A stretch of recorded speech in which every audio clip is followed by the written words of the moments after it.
করি।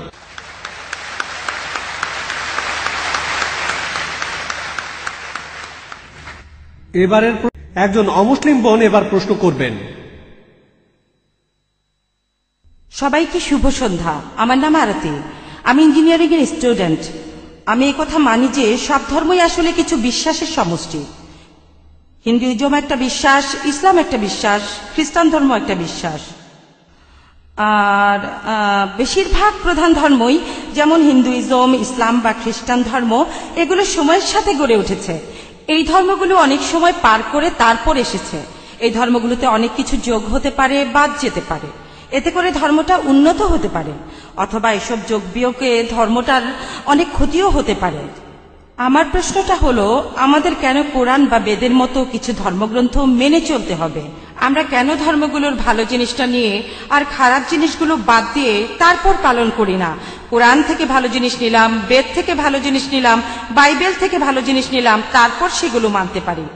আর বেদে যে কথাই থাকুক, কোরআনে যে কথাই থাকুক, আর বাইবেলে যে কথাই থাকুক, আমার মতে পুরুষের একটাই স্ত্রী থাকা উচিত। আর আমি কোনো কিছু এজন্য মানব না যে সেটা কোরআনে লেখা আছে বা বেদে লেখা আছে।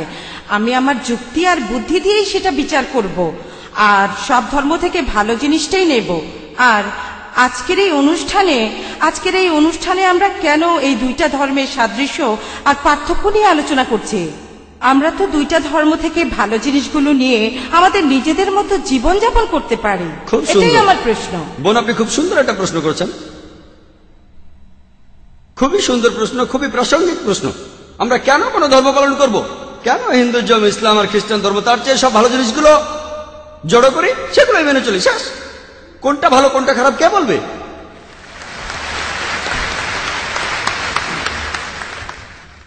যেমন ধরুন, আমেরিকাতে স্কার্ট পরা আর শর্টস পরা খুবই কমন। পশ্চিমাদের এটা ভদ্রতা, তাদের জন্য স্কার্ট আর শর্টস পরা ভদ্রতা।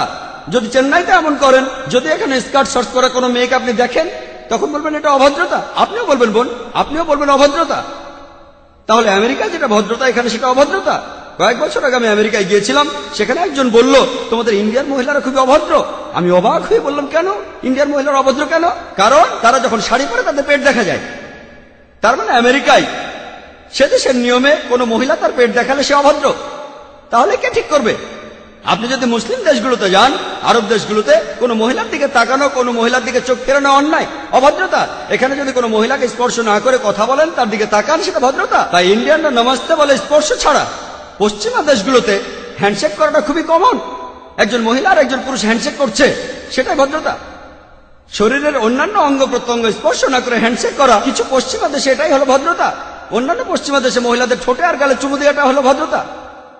আর কিছু পশ্চিমা দেশে আপনি যা খুশি তাই করতে পারেন। পুরুষ আর মহিলা তারা স্বেচ্ছায় যা করবে সবই হলো ভদ্রতা। কে ঠিক করবে? ঠিক করবে কে? কে ঠিক করবে? আমেরিকায় অনেকগুলো নুড বিচ রয়েছে। টাইমস অফ ইন্ডিয়া 2 মাস আগে পড়লাম, সমুদ্র ভ্রমণ, নুড ক্রুজ, জাহাজে যারা থাকবে সবাই উলঙ্গ থাকবে। তাদের জন্য এটা ভদ্রতা? কে ঠিক করবে? সবচেয়ে ভালো যিনি বলতে পারেন তিনি সৃষ্টিকর্তা। আমি প্রশ্ন করছি, কোনটা ভালো কোনটা খারাপ কে ঠিক করবে? কে ঠিক করবে? আপনি বললেন সেরা নিয়মগুলোই বাঁচা হবে, আর আমিও আপনার সঙ্গে একমত। আমি আপনার সঙ্গে একমত, সবগুলো ধর্মের ভালো জিনিসগুলো বেছে নেন। আমি সেটাই করেছি। আমি সব ভালো জিনিসগুলো বেছে নিয়েছি বেদের মধ্যে থেকে।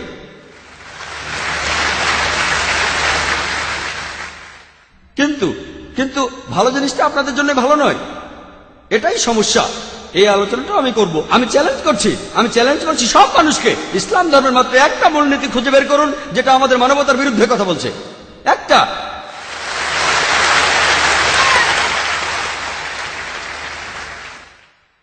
আমি চ্যালেঞ্জ করছি, আমি অন্য মুসলমানকে এর মধ্যে টানছি না, আমি শুধু আমার মাথাটা গিলোটিনে রাখছি। আমি সবাইকে চ্যালেঞ্জ করছি, যে কেউ, হ্যাঁ অনেক অমুসলিম আছেন যাদের কাছে মনে হবে কিছু এক ভুল, যেমন ধরুন এই বোন পুরুষের একাধিক বিয়েতে একমত নন। এরপরও বলবো ইনশাল্লাহ আমার উত্তরটা শুনে আপনিও মানবেন, ইনশাল্লাহ মেনে নেবেন, আপনিও একমত হবেন। যেমন ধরুন আপনি প্রশ্ন করলেন 2 আর 2 যোগ করলে কত হয়, আমি উত্তরটা জানি বলে দিলাম, তারপর আপনি উত্তর শুনে মেনে নেবেন। আমরা এখানে যেটা করব, যেসব ব্যাপারে আপনারা একমত নন আপনার মাইকের সামনে এসে প্রশ্ন করবেন। আমি আসলে একজন ছাত্র হিসেবে যথাসাধ্য চেষ্টা করবো, আল্লাহ চাইলে উত্তরটা দিতে পারবো। এখন বেদ যে বলছে আপনি একাধিক বিয়ে করতে পারেন, খ্রিস্টানদের বাইবেল বলছে, কোরআনও বলছে। এখন আপনি এইসবের কোনোটাই মানতে চান না, সমস্যা নেই, আসুন আমরা যুক্তির কথা বলি, আমরা যুক্তি দিয়ে দেখি। বোন, আপনি কি জানেন প্রাকৃতিকভাবে ছেলেরা আর মেয়েরা সমান অনুপাতে জন্মায়? প্রাকৃতিকভাবে ছেলেরা আর মেয়েরা সমান অনুপাতে জন্ম নেয়, কিন্তু কোন ডাক্তারের কাছে যান, শিশুদের উপরে ডাক্তার, তিনি বলবেন যে মেয়ে শিশুরা বিভিন্ন জীবাণুর বিরুদ্ধে ছেলে শিশুর চেয়ে ভালোভাবে লড়াই করতে পারে। তাহলে শিশু বয়সে দেখা যায় মেয়ে শিশু যত মারা যায় তার চেয়ে ছেলে শিশু অনেক বেশি মারা যায়। শিশু বয়সে মেয়েদের সংখ্যা ছেলেদের চাইতে বেশি থাকে।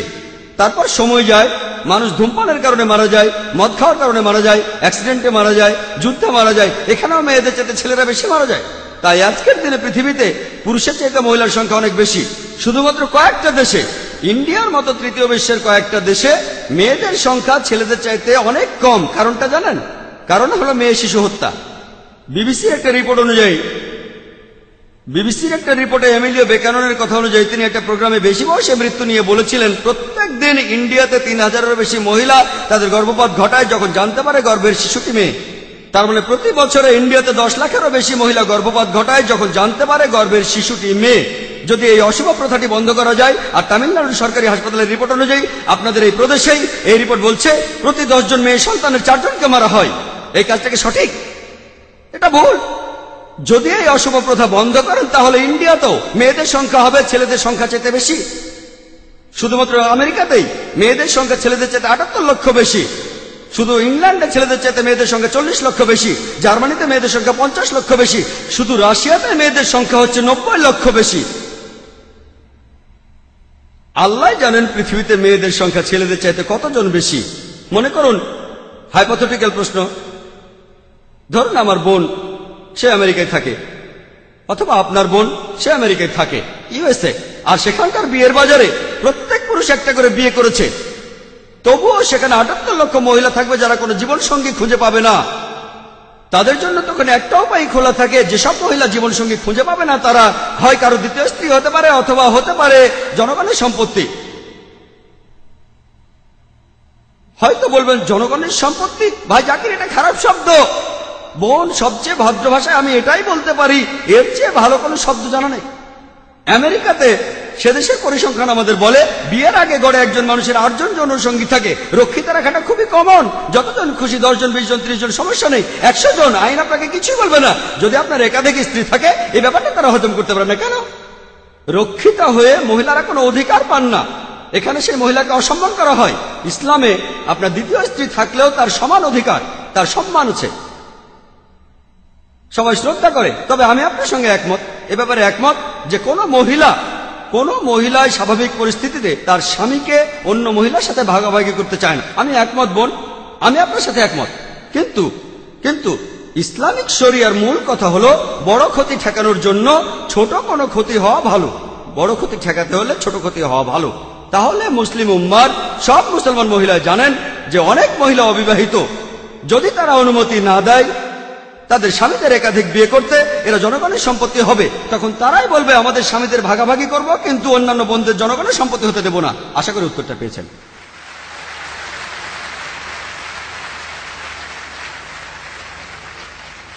এর পরের প্রশ্নটা পুরুষদের মধ্য থেকে। হ্যাঁ ভাই। আমি রামগড় ব্যাঙ্গালোর থেকে একজন ইঞ্জিনিয়ার পাশাপাশি একটা পত্রিকা চালাই শূদ্র শক্তি নামে। আমি